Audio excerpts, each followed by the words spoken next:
to another episode of Kicking It with Kendra, presented to you by Victory Rings. Excellence is the standard. I'm now joined by UAC Offensive Player of the Week, 6'3" sophomore from Tarleton State, Victor Gabalis. And Victor, thanks so much for being here. We have to talk about last game because the season best 5 touchdowns, 15 for 19 with 389 passing yards, 4 scores, and you even got in the end zone yourself. What was last matchup for you in terms of being able to see all the open men and get your receivers into the end zone? Well, I think we started the game off very aggressively. We put our foot on their throat and we didn't let up. And that's how we should play every single week. I think that's how we've been playing this year. And that last week was just showed how we've sharpened our iron. We really come together as a team and played well. What did you see on that touchdown? Were you able to scamper into the end zone there? DN went to take our right. Got to get in somehow, so made it work and helped our team put up more points right there.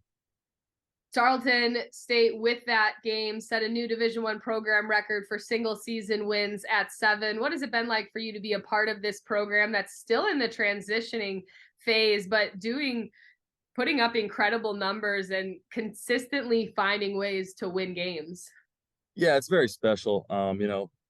Being part of a team where they're transitioning and, the way we've had a season like this and, how, they played well last season. We played better, now this season have a better record. And, being part of a transition like that is special. And it just shows how, year in and year out and week in and week out, we're trying to get better. And we want a piece of, the playoffs and that national title. So I think that's important. With that transition is different, but different than a lot of schools. We're done after this week. We can't go to playoffs.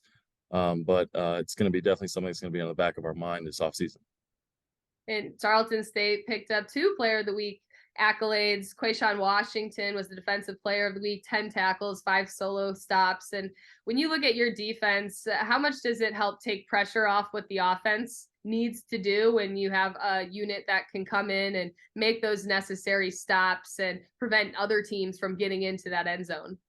Yeah, it takes a lot of pressure off of us and our whole team. But there are multiple games and multiple moments in this year where our defense is 100% won our games for us. Look at Southeast Louisiana. They won the game for us. Those guys come in week out and they play their butts off for us. And I couldn't ask for anything more from those guys. They give their best and they do their best. And they've really won a lot of games for us this season.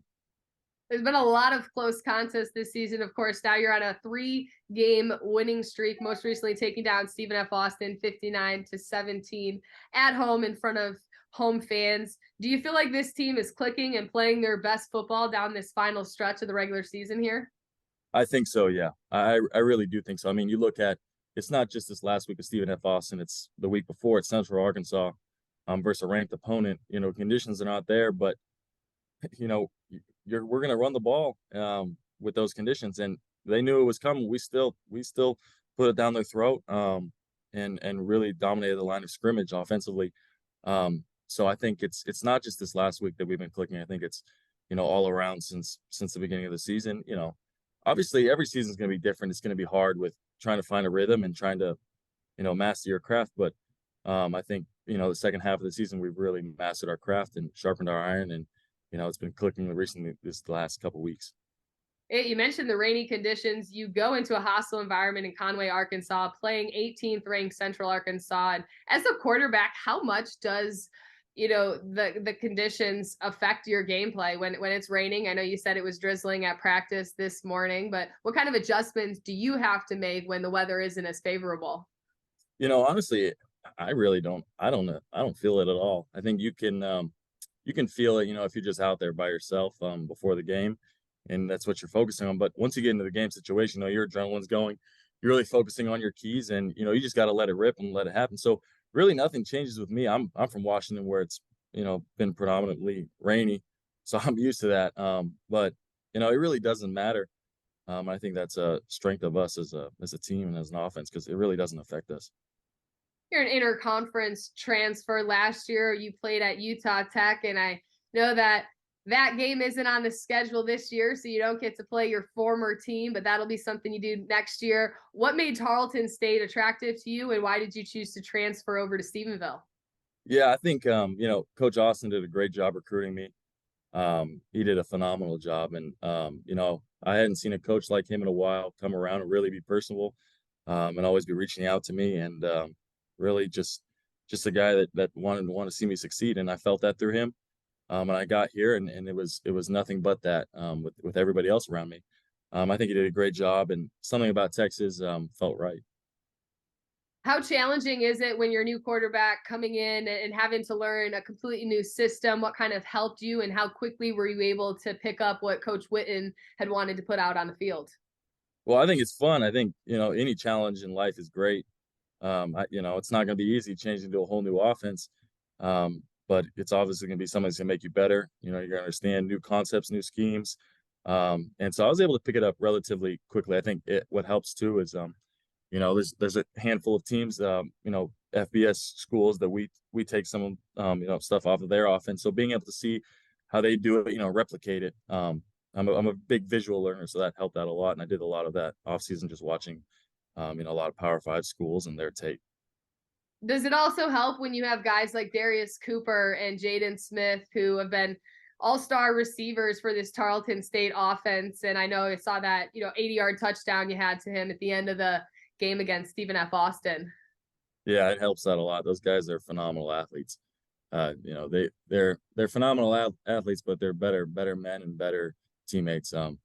That's not what people see. It's not what the fans see. They see them, scoring big plays, and yes, they're that, but they're 100 times better men and people and teammates to everybody around them. So they're great guys, and I love them. Were you a little disappointed that Utah Tech isn't on the schedule this season? I mean, a little bit.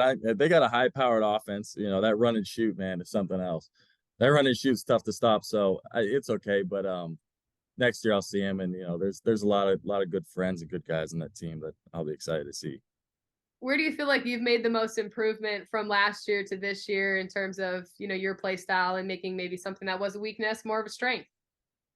Yeah, I think just really going out there and having fun, not putting too much pressure on myself. Just understanding, this is God's playground that He gave me to go and just play ball. And so I try and tell myself this is just a playground that God gave me to go play on. Why stress about it? It's like a playground when you were a kid. So I think just going out there and having fun day in and day out, and realizing, hey, this is going to end at some point. Football is going to end at some point for everyone. And when you think in those terms, you're going to cherish every single moment. So I think that's been big improvement, and reason why a little bit more loose and just having fun. And when you're playing, having fun and loose, it all just comes together, and it's all there. So. Do you think that mentality, your mentality of playing loose and having fun, is rubbed off on some of the other guys, or maybe that was their identity coming in? This whole squad is a group that works hard, but is able to have fun, not take themselves too seriously, and on the way get 7 wins in the process. Yeah, I think we have I think this team and the culture has a great line of understanding when to have fun, but then understanding times when it's work and it's time to grind. And so I think this team has a great culture of that, and it's been instilled by our coaches. So I mean, I'm a goofy guy, and I'm a little too goofy sometimes. I think sometimes my O-line looks at me like, what the heck, in practice.